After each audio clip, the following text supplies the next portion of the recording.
This podcast is brought to you by UConnect, the creator of the first all-in-one virtual career center. Scale your impact and engage more students with a platform that puts all of your career resources in one place.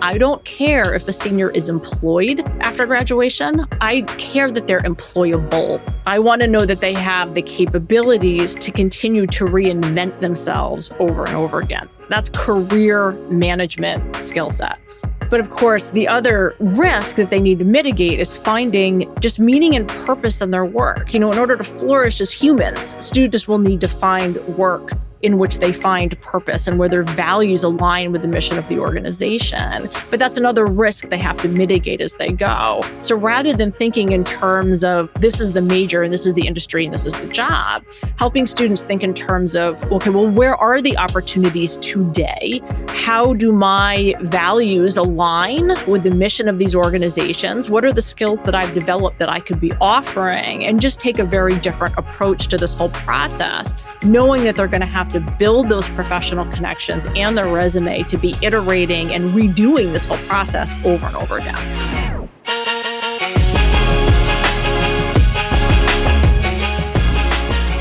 Hey everyone, welcome back to the Career Everywhere podcast. I'm your host, Meredith Metzger, and today I am joined by Dr. Sharon Belden Castonguay, the Executive Director of the Gordon Career Center at Wesleyan University. Thank you for being here, Sharon. Thank you for having me back, Meredith. Yeah, I'm so glad to have you back. For those who have been following along for a while, Sharon was one of our OG guests back in 2023. So I am very excited to have her back and check in on what's new in the last few years. And I am excited to talk to you today, Sharon, about proving the value of a liberal arts education in the age of AI. Very timely topic, and one that I know you are very passionate and knowledgeable about from your many years leading career services in a liberal arts institution, and then also your personal experience studying at two liberal arts institutions with your undergrad at Smith and then your doctorate at Harvard. And at this point, I think we have all seen the attacks on liberal arts institutions and programs and the intense scrutiny as parents, students, lawmakers, and the general public question the ROI of a liberal arts education, especially when the tech-heavy buzzword and AI are so heavily influencing the job market right now.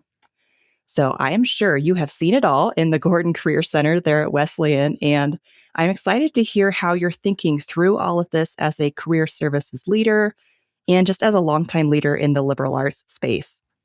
But before I get into my questions, Sharon, is there anything else you would like to add about yourself, your background, or your role there at Wesleyan? Just to say that while I am kind of known now for my work in the liberal arts environment, the first half of my long career in career development and in career services was actually in big research universities working with professional and graduate students. So I do have a lot of exposures to students who are studying business, who are getting PhDs, who are law students, coming from that. And the reason that I came to a liberal arts environment was to fix some of the problems I was seeing at the graduate level. What I saw was a lot of students that were getting graduate degrees because they didn't like their first job out of college and they were sort of lost and confused. They decided to go even further into debt, to get this graduate degree. And, I'm an adult developmental psychologist by training, and developmentally, I just thought, wow, there's a lot happening here, and to go back to work with undergraduates and then with liberal arts graduates specifically, because I'm really passionate about that type of education. So for those who are working at various public and private big research universities, know that I'm familiar with that universe as well. Yeah, because you got your master's at Michigan, right? I did. Okay. Yeah, and then I worked at Baruch College before Wesleyan, which is part of the City University of New York system. Okay. So yeah, you have seen it all. Oh, yeah. Love that. Let's look at some good context, Sharon. Now, before I get into the more specific questions about our topic today, I do want to kick us off with the question I ask all of our guests, and I know you've gotten this question before, but what does career everywhere mean to you? Yeah, and it's always a great question. When you first had me on the pod, I think I talked about a bit the need for the whole campus to help students connect the dots between everything that they're learning inside and outside the classroom. And particularly in a liberal arts environment, that's really important because the major does not necessarily match the outcome. So it's really about helping students develop a narrative about everything that they're learning through, yes, their academics, but also their internships, their extracurriculars, their campus employment, their activism, their athletics, all of these things and how it comes together. All of that is still true. But if you ask me now, how is that morphed for you? What does career everywhere mean to you now? I think what we really have to do is examine that word career. And I'm going to read a couple of stats for you. The World Economic Forum is saying that by 2030, 92 million jobs will be displaced and 170 million will be created. So I've been saying a lot, especially through the work I do with our admission office. I've been in this world for almost 30 years. If I don't know what the jobs are going to be when the first year graduates, nobody else does either. And if we're going to sit here and think about coaching students to have, 5-year plans or to be thinking about how their major meets an outcome to have a successful career in the future, if we don't know what those jobs are going to be, how can we possibly do that? Really, what we need to be thinking about is broadly educating students so that they're able to learn new things very quickly, and they're learning how to navigate change, and they're learning to think in really interdisciplinary ways. So instead of choosing a career to prep for and then to start, it's about deciding, what do you want to learn next? What do you have to offer an employer of interest? How would you leverage that experience for the next opportunity? So then to go back to your question, well, then what does career everywhere mean? It means is everyone on your campus on the same page about having those conversations with students, that it's not about simply asking, what do you want to do after you graduate, and siphoning them into specific majors. It requires having a much deeper conversation with students about how they're navigating all the different things your university has to offer to reach a short-term outcome after graduation that they can continue to build on and iterate over time. Yeah, that's great. And that makes a lot of sense. And I kind of loved your point about how can we help students make a 5-year plan if we have no idea what the job market's going to look like in 5 years. Right. And it kind of made me reflect on my career journey a little bit, because I have never had a 5-year plan. There's never, I don't know if that's normal or not, but I have never had the 5-year, 10-year plan or even a dream job. I just always knew what are some key values, some key things that I want in a job. And that's how I have guided my career so far. For me, storytelling has been a number one. Where can I talk to interesting people like you and tell great stories and interesting stories that matter? So yeah, it just kind of made me reflect on that a little bit. And you mentioned storytelling. It's interesting because I think one of the key things that people all over campus can be doing, going to career everywhere, is getting students to tell their story and then helping them to tell their story in such a way that helps them connect the dots with all the things that they're doing, and then helps potential employers, graduate programs, whoever might be interested in them next, see where all of the dots connect, because no one is going to be having a linear journey anymore. Yeah, right. Right. And I think that's a great segue into our topic today, which is again about proving the value of a liberal arts education in the age of AI. And so for the sake of time, I'm just going to get right into it and ask you this question, Sharon. What is the value of a liberal arts education, especially in light of this AI era that we're in right now? Well, I think the first thing we need to do is define our terms a little bit, because I think liberal arts means a lot of different things to a lot of different people. And it means neither liberal nor necessarily arts. It doesn't mean liberal in a political sense. It doesn't mean you're only studying the arts. We talk about on our campus more pursuing a liberal education. But by that, what we really mean is a broad education, that you're taking classes in a lot of different seemingly disparate things and learning to make these interdisciplinary connections between them. We tend to attract the kind of student that is eager to do that. Almost half our students double major. Even those who don't are likely adding minors and certificates, and often in really disparate things. We like to laugh that a typical Wesleyan student, if there is one, is something like a physics and art history major who's taking a class in Korean drumming and just completed an internship on Wall Street. These things that on other campuses might be like, what's the through line there? The student seems really lost and confused. For us, it makes perfect sense, because in a liberal arts environment, this is exactly what we want them to do, because they're going to see all of these connections between all of these different things that they're learning that's going to make them better at what it is they end up doing. So if they're going to do that internship in investment banking one summer, they're going to be better than everybody else because they're able to make all of these connections through all of these classes that they're taking. And I do think this is what makes them better off on the job market. Because when we talk to our alumni, why do they come back and recruit? We do a lot of recruiting efforts among our peer schools within our NESCAC athletic conference. We've seen a real growth in recruiting. It's all NESCAC recruiting.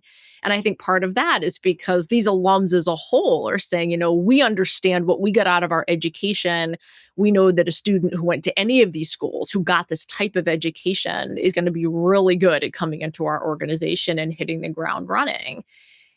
And yet, when you look at a lot of universities, they're still working in sort of this lockstep, academics need to lead to a specific career. And you get a lot of academic and career advising that all tries to align really closely. And I think for some students, this makes sense, to be clear. So if you have a student, for instance, whose two great passions in life since they were a young child are airplanes and math, and they know for absolute certain they want to be an aeronautical engineer, Wesleyan is not the place for them. We do not offer aeronautical engineering. They're not going to be happy here. I'm not saying that this is for everybody, but again, I'm going to put on my psychologist hat, both in all of my professional experience. It is a minority of high school students, because we work with traditionally aged students for the most part. And an 18-year-old does not know for a fact that they want to be an aeronautical engineer most of the time, some of the time. And you will get these small populations of students who they've always known. But I find what happens more often is that students get forced to say things that adults want to hear. I want to be a doctor, this kind of thing. And then they get positive reception to that. So they just kind of keep going and keep going and keep going until they find themselves working in something that they're really unhappy with. So I think we need to really rethink this whole paradigm of how are we connecting academics with career so that they're not completely disconnected. We want to make sure that students are well prepared for the job market, while also recognizing that it doesn't need to be lockstep, major equals outcome. There are other ways for students to be gaining that relevant experience. Yeah, that makes a lot of sense. And I'm kind of curious, so tying this specifically to, of course, this AI age that we're in right now, for lack of a better phrase, in your mind, so what are some of those specific benefits from the liberal arts education that students can take into a workforce that is just like changing on a daily basis, right, especially with AI? Well, I think what they're learning is allowing them to navigate change, first of all. So in other words, if they're not being prepared for any one specific career, that means that when the job market changes, even during the 4 years that they're here, they're able to pivot quickly and shift into something else without actually losing time, because their major was never actually directly aligned with their outcome in the first place. So they're thinking, okay, well, maybe I thought I would go into, say, that entry-level coding job that now no longer exists. Now I'm realizing that job doesn't exist anymore. Now I'm going to pivot into something else. So we were seeing a lot of gloom and doom this year in the media, right, about the class of 25. The class of 25 is going to be a disaster. None of them are going to get jobs. And I'm in there working on the data for the class of 25. And I can tell you, if anything, it's a little better than it was for the class of 24. Because, our students were able to pivot and move away from the things that weren't hiring. And we're still really good candidates for the areas that were.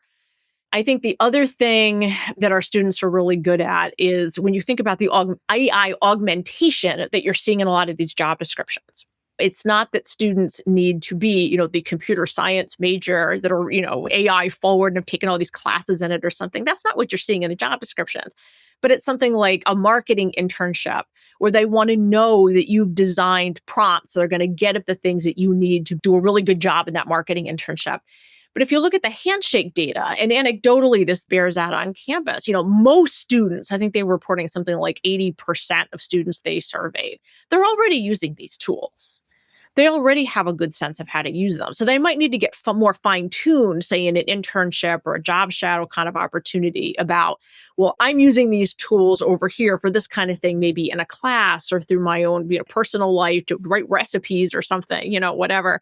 How can I shift and understand how to use those on the job? But it's going to be a pretty easy transition. And that's kind of what we're seeing on the ground is that students already have a lot of what they need for these AI augmented positions.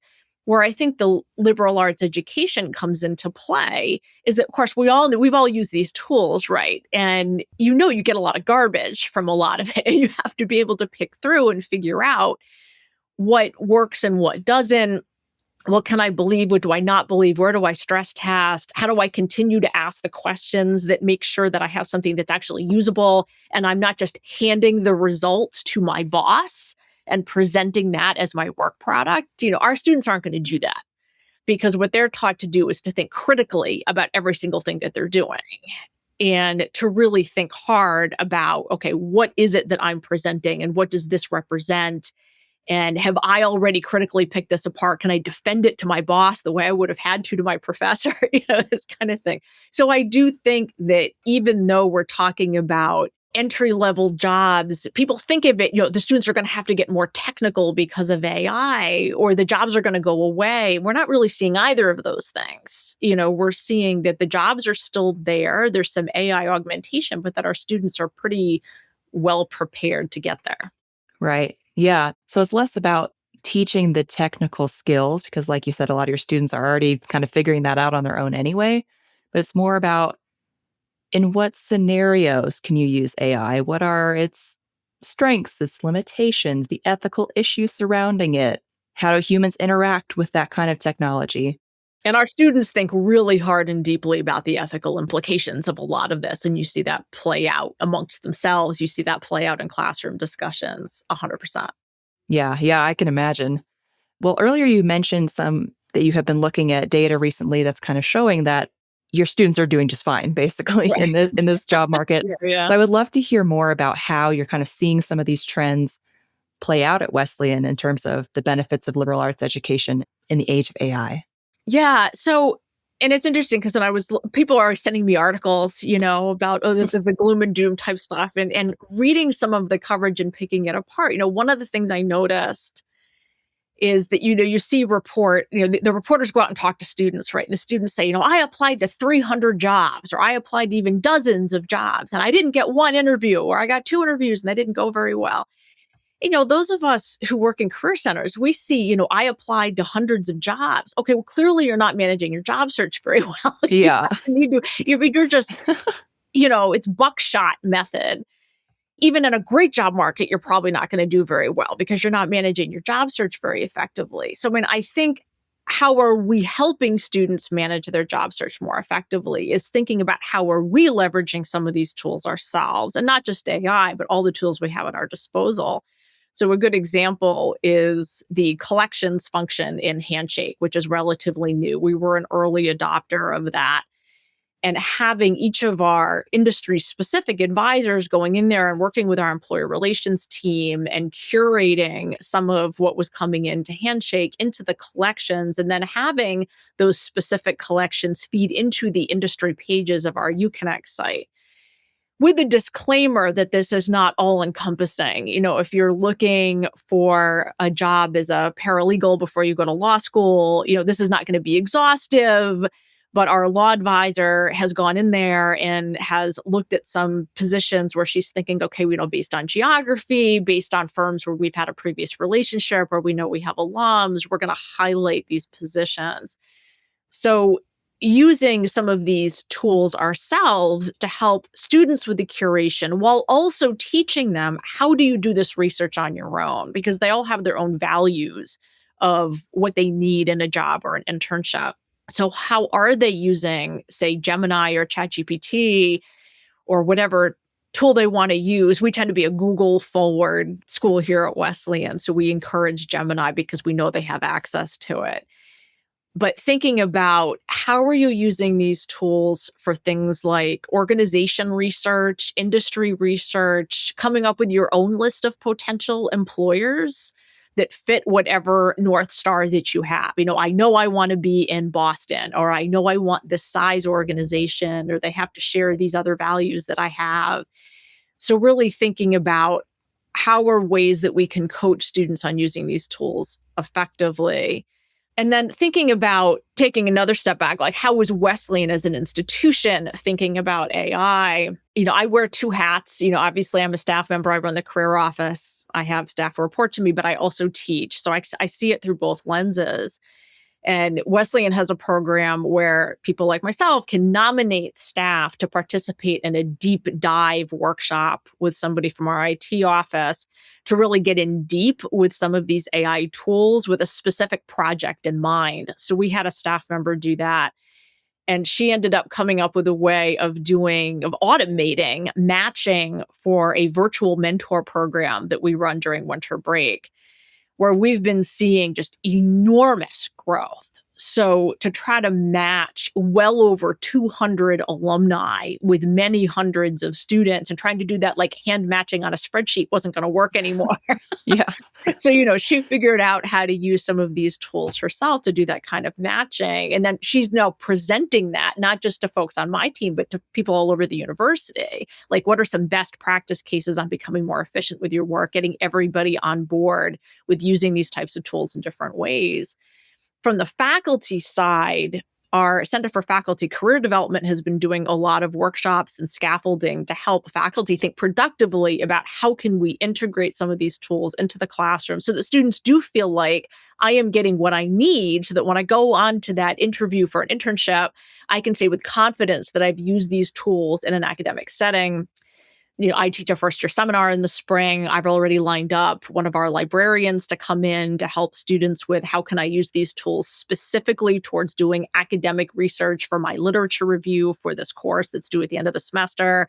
I'm also going to be integrating some in-class exercises over the course of the semester of helping students use different prompts to kind of stress test different topics that we're doing in the class as well. Okay. Yeah, that all sounds really comprehensive. I always love when people kind of share examples of how they're working AI into curriculum, into career services, education, and programming. Right. So that's super helpful.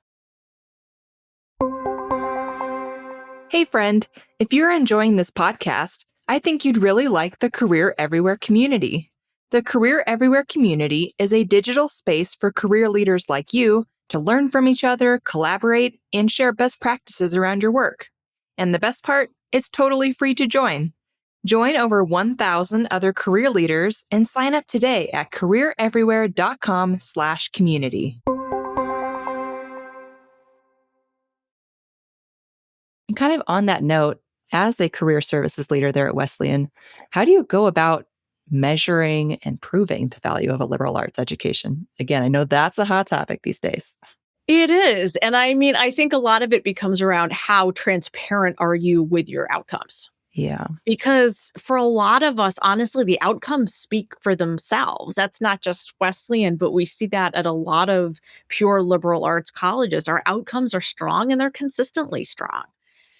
So, but there's some hesitation to talk about that. Like the culture of a lot of our campuses tend to be so purely academic at times that being really outcomes forward in our messaging can sometimes run counter to your culture. So it really becomes incumbent on the career office to go into that career everywhere model. Are you developing the relationships with the people around campus and the communications office and the admission office within academic affairs, even to be giving them tangible outcomes, information, both qualitative and quantitative, because I really do think you need both. You need data to demonstrate that the return on investment is there, but then you also need the stories, because you need to prove that, and one of the big things I always have to prove is that major does not equal outcome. So I have a slide, for instance, that I love to show when I'm giving presentations to prospective families as well as current parents that has a list of first jobs of Wesleyan students. Like these were actual first destination outcomes. And then I asked them to guess the major. And then I bring up what the major actually was. And Oh, that's it's fun. just completely different, right? And it's to really illustrate. And even for people who think they understand what this type of education is, they may even be an alum themselves, seeing it really just in black and white, seeing that disconnect is really powerful. So one of the ways that we try to do that on our website, for instance, is we do try to be transparent in our data and our career outcomes. We're looking at beefing that up even more over time. Like right now, it's a little surface. We're going to be looking at going much deeper into that over the next year or so. But the other thing that we do is we have profiles of alums, but also current students, particularly through their campus employment opportunities, or if they've received a summer grant from us. We'll have profiles on our website of those students. And we have right in their kind of card, right in their profile, right? It's like name, major, and then what they were doing, so that it's really clear that that major, the student has this major label, but then whatever that other thing was that they were doing that we're looking to highlight has nothing to do with what the major is a good portion of the time. So we're constantly looking for ways to have these proof points. And then our advancement office, our admission office, our comms are the ones that do this kind of front-facing communications piece. They're always looking at leveraging alumni to answer these questions, like in videos. How did you use your Wesleyan education? And that messaging is always really consistent around it was the breadth of the education that I had that made me successful, even though what I'm doing now had nothing to do with what I was doing then. One of the best videos that I saw really recently, it got posted on LinkedIn, I think by our communications office, was the actor Bradley Whitford, who some of you might know from the West Wing fame, though he's done like a million other things, including pretty recently. But he's an alum, he's great. But he did a video basically talking about exactly that it's this type of education really lends itself to that breadth that you need for success today. Yeah. Yeah. Love that. And he's a great actor for sure. Yeah. I'm curious, has messaging from the Career Center or maybe even from Wesleyan as a whole, has it changed in the last couple years at all around this kind of AI topic, or even just in response to like concerns about tuition costs and Sure. worry Yeah. about AI and everything in the job market? I'm just curious. I don't think the nature of the messaging has changed. I think that I'm being brought to the table a lot more often to Good. provide those proof points and to become part of that storytelling. Because, yeah, I mean, the closer we get to $100,000 a year for tuition and fees and room and board, Oof. Woof is right. We're very, very close. And I've been saying for a long time that once we tick up over that mark, you're going to hear it a lot more. And certainly, what we're seeing, and I think this is a difference from when I started here at Wesleyan 12 years ago, we do have families who pay that.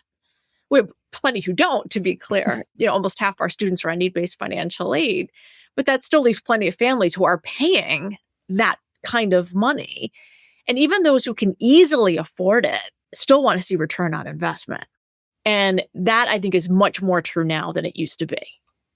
That you're needing to prove yourself, even for very wealthy families. It's still an investment, for I don't care how rich you are, right? $100K a year is $100K a year. And they want to know that that return on investment is going to be there. And so I'm being brought to the table more and more often to demonstrate that. But we're able to do that successfully. I mean, our enrollment remains strong. Our application numbers remain strong.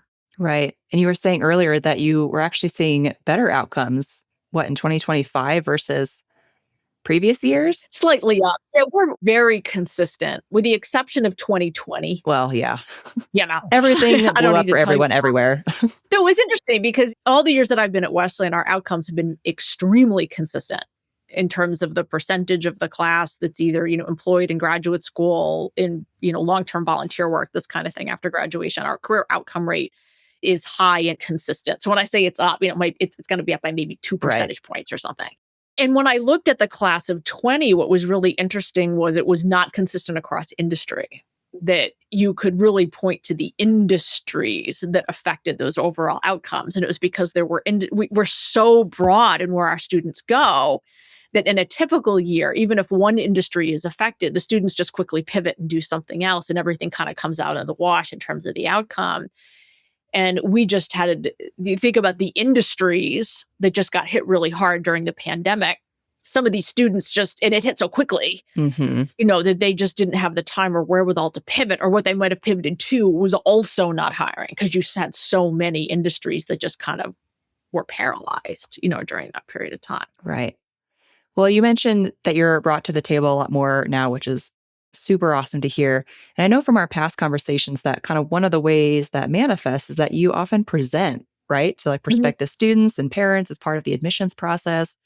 So I'm curious, of course, we talked about like the high cost of tuition and kind of making that Yeah. case, I guess, to prospective students and parents. I'm curious, what do you say when you talk to them and they Yeah. ask you that question, like, what's the ROI? Yeah. It's interesting because what this really comes down to, because I've actually started giving talks at secondary schools, independent secondary schools in particular as well, because what I'm finding is these schools that tend to send students to schools like Wesleyan and have really robust college counseling, they can't always answer the questions that they get around what is Ah, going to be the return on investment.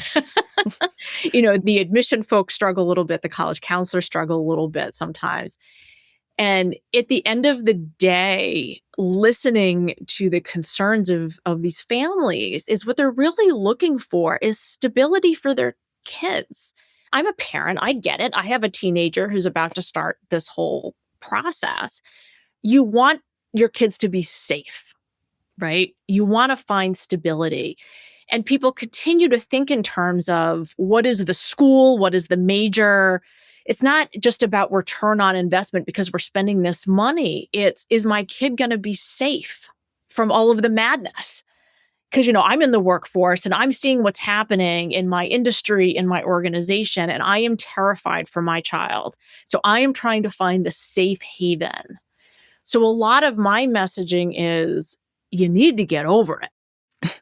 There is no such thing as safety or stability anymore. And what's interesting is that it's not just the parents. Handshake has interesting data on this as well that suggests that the one thing that college students really highly value in potential employers is job stability. yeah, I don't blame them. Well, I don't blame them either, but they're also not going to get it. So among the class of 25 grads that they surveyed, so from the class of 25, 43% thought they'd experience at least one career pivot, but 38% said they anticipated working in the same type of job for their whole career. That's terrifying. And unlikely, yeah. They're not. And I think a lot of universities are so set in this idea that, we have to track students into these major programs that we have. We have to attract them into this institution so that we can contract them into these majors, to track them into these career outcomes, to maybe meet the demand of a workforce that's going to exist 4 years from now, even though we don't really know what that is. And everybody is chasing safety and stability that simply doesn't exist. So I think that if we took a step back and just acknowledged that and focus on how can we help students research and understand market trends so that when they're considering, should I take this internship? Should I take this first job after graduation? Well, do they understand how to mitigate risk? Do I understand how this organization makes their money? Do I understand the threats to this industry right now? What value can I add to this organization? What can I learn? What value is this going to add to my resume? What is my exit strategy? If they go out of business in 6 months, or if I just get laid off in 6 months, where am I going to go? Am I going to have the time to build the professional relationships I need to have to stay employable? I am very fond of saying on my campus that I don't care if a senior is employed after graduation. I care that they're employable. I want to know that they have the capabilities to continue to reinvent themselves over and over again. That's career management skill sets.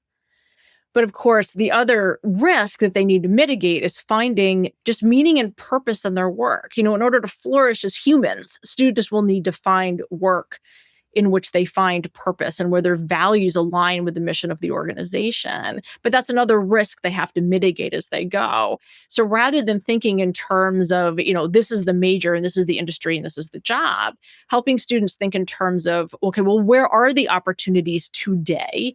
How do my values align with the mission of these organizations? What are the skills that I've developed that I could be offering? And just take a very different approach to this whole process, knowing that they're going to have to build those professional connections and their resume to be iterating and redoing this whole process over and over again. Yeah. How do the parents respond when you kind of give them that message? Surprisingly well, if you want to think of it that way. Because honestly, once it gets laid out for them, it aligns with what they're seeing on the ground in their own organizations and in their own careers.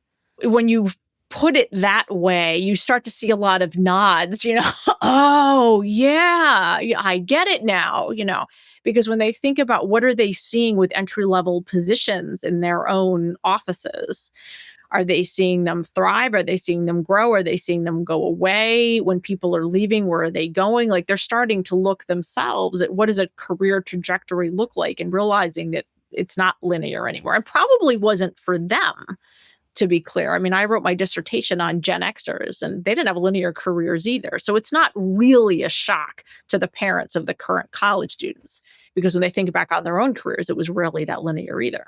Yeah. That doesn't surprise me that they respond well, because I was thinking too, like if I was in their shoes, I would appreciate that someone's just being real with me. Because I think Right. so often, especially in higher ed, you just kind of get that institutional Yeah. language, ivory tower language. And it's like, sometimes we just need to lay it out, be Right. real. Right. Of Right. course, still make your case and share your great outcomes. And of course, Wesleyan has a great reputation, which helps. But I think if I was a parent, I would feel a lot of relief knowing that the leader of career services at this institution really gets it, really understands the current workforce, and has more like nuance in the approach of preparing their student. Well, and when it comes to the fear and loathing around AI, I like to do a thought exercise. I actually did this with our trustees recently, where I said, raise your hand if you're Gen X. And they all sort of laughed and a bunch of hands went up. That's about the age of trustees now, right? Just as it's about the age of parents of current traditional age college students. And I say, okay, remember in the 90s when the internet started to become a thing, and because you were under 30, you were expected to be the one who understood everything about it? Yeah. You might have been asked to design the first web page for your organization, or to start vending these internet vendors that were trying to sell you things to improve your office operations. And you didn't know any more about it than your boss, but you were 25. And I get a lot of nods of understanding and among that particular set of people. And I say, it's like that now. Like, that's really what's happening with young people in AI. It's happening so fast that everyone is kind of learning in real time, just like when the internet became a thing. And it's not that you need the degree in computer science, going back to what I was saying earlier, but young people are learning what they need to be learning in general. Yeah. That was making me flash back to when I worked as a reporter in the newspaper. I was 22, first job out of college. And the editors were like, can you just handle our Facebook? You know Facebook, right? Right. You can just do our social media. And I was like, I guess. Exactly. Sure. Right. Whoever the youngest person in the office is automatically assumed to know Yes. the most about whatever the new tech thing is. Yep. Yeah, that was certainly the case. Well, you've kind of touched on this a little bit, but on a similar note, it does seem like a lot of the challenges and the scrutiny around a liberal arts education right now in this age of AI sort of stems from a lot of misunderstandings and misperceptions. So, as a longtime leader in the higher ed liberal arts space, how do you think liberal arts institutions and programs can better tell their story and prove that ROI? Yeah, I think it really comes down to storytelling, but with a lot of quantitative data to back it up, because you'll have different audiences that will respond to different proof points. And I do think it's about going back to career everywhere. This also needs to be like messaging everywhere. Like, you need to have alignment between what your communications office, your admission office, your advancement office, the career, like what is everybody putting out and isn't consistent in that messaging about what is not just the value of a liberal arts education, but how are you differentiating yourself as an institution within that environment? What is the specific value you add? How are you demonstrating that with alumni and student profile storytelling, while not ignoring the quantitative proof points that many families need now to kind of get them over whatever resistance they may have towards that type of education. Yeah. Yeah, that makes a lot of sense. And that is a theme I hear from a lot of folks on this podcast is it's data and stories. It's not one or the other. They have to work in tandem. So again, you kind of touched on this a little bit earlier too, but as the career services leader there at Wesleyan, how do you and your team help students connect the dots between their liberal arts education and then today's like AI influenced job market? Yeah, no, helping students connect the dots, period, Yeah. regardless of what the job market is one of our core responsibilities, frankly, at the end of the day. And because we're a small institution, our bread and butter is one-on-one advising. I realize that's not possible in all institutions. Not everybody has the staff to be able to do that.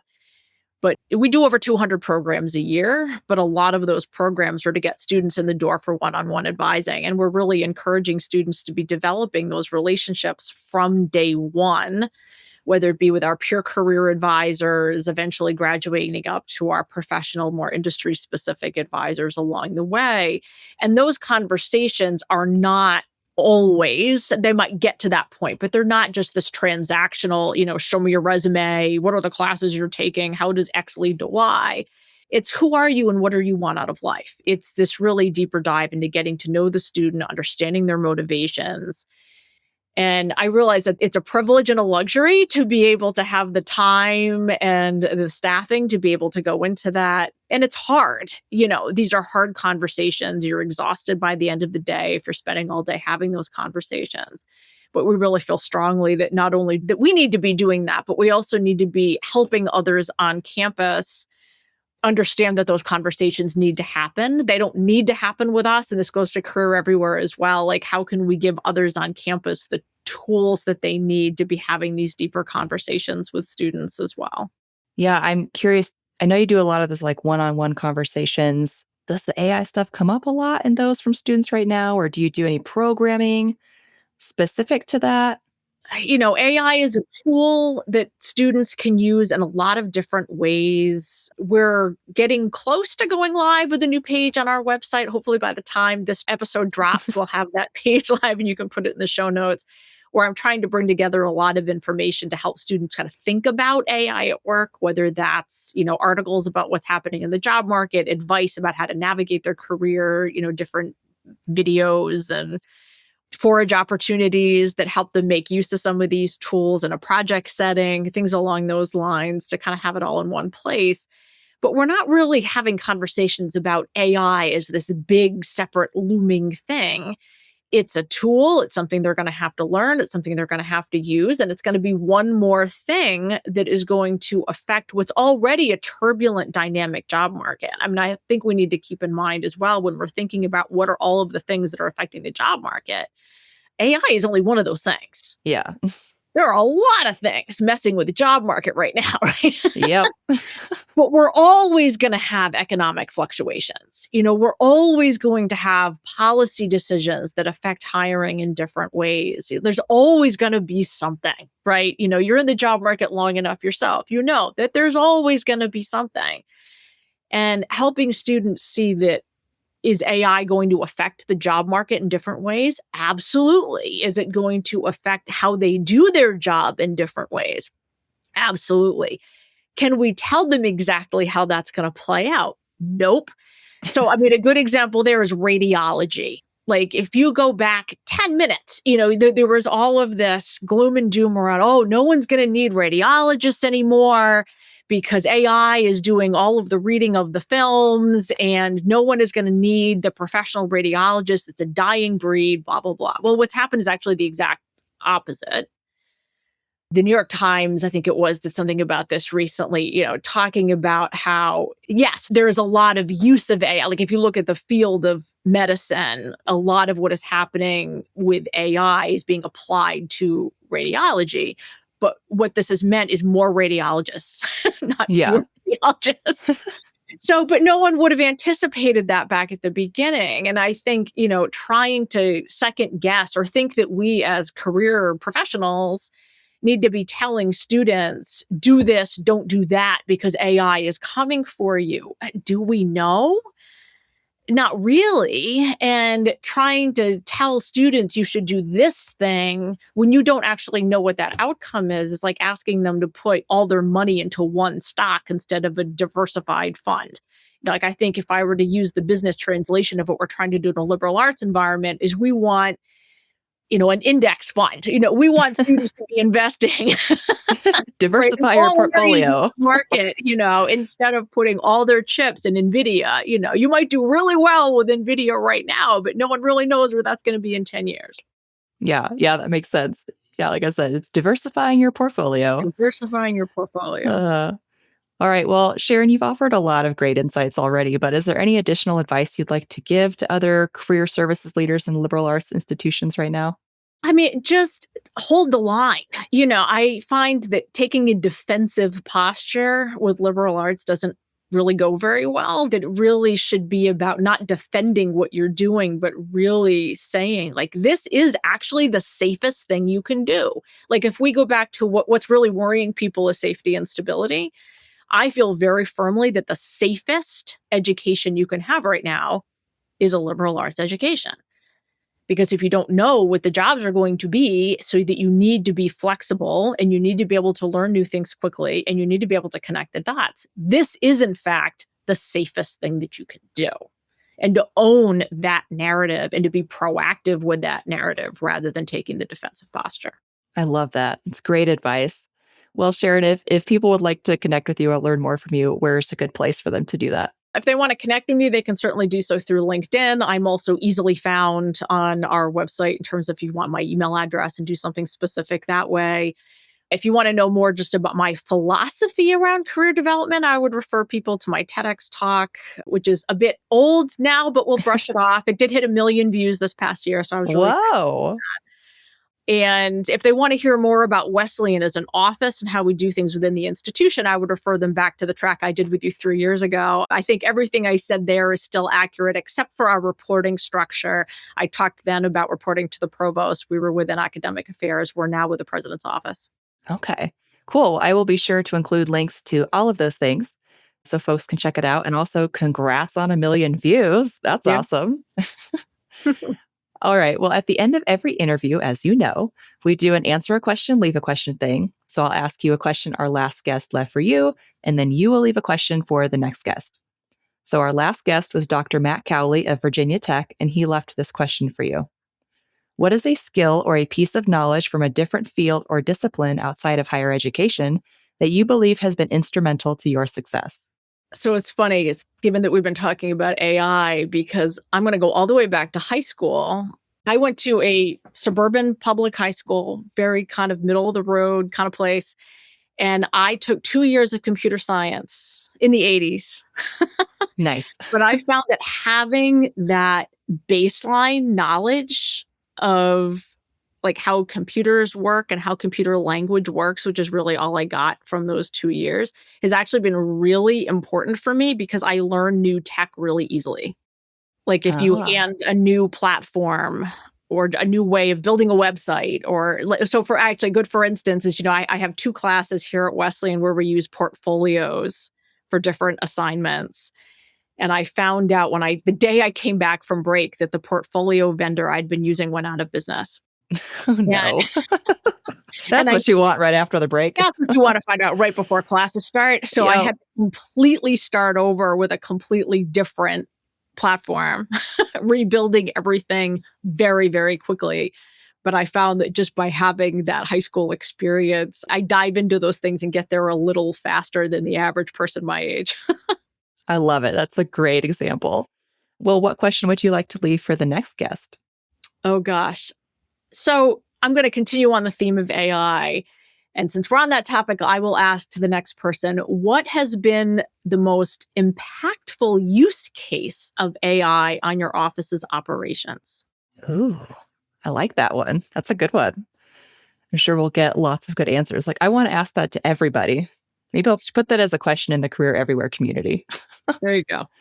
Awesome. Well, that's a great question, Sharon. And just thank you so much for taking the time to join me on the podcast today and for the second time. It was really fun to have you back and hear what's new and how you're thinking through, proving the value of a liberal arts education right now. So thank you again for taking the time to share your wisdom. Nice to be back. Thanks for having me.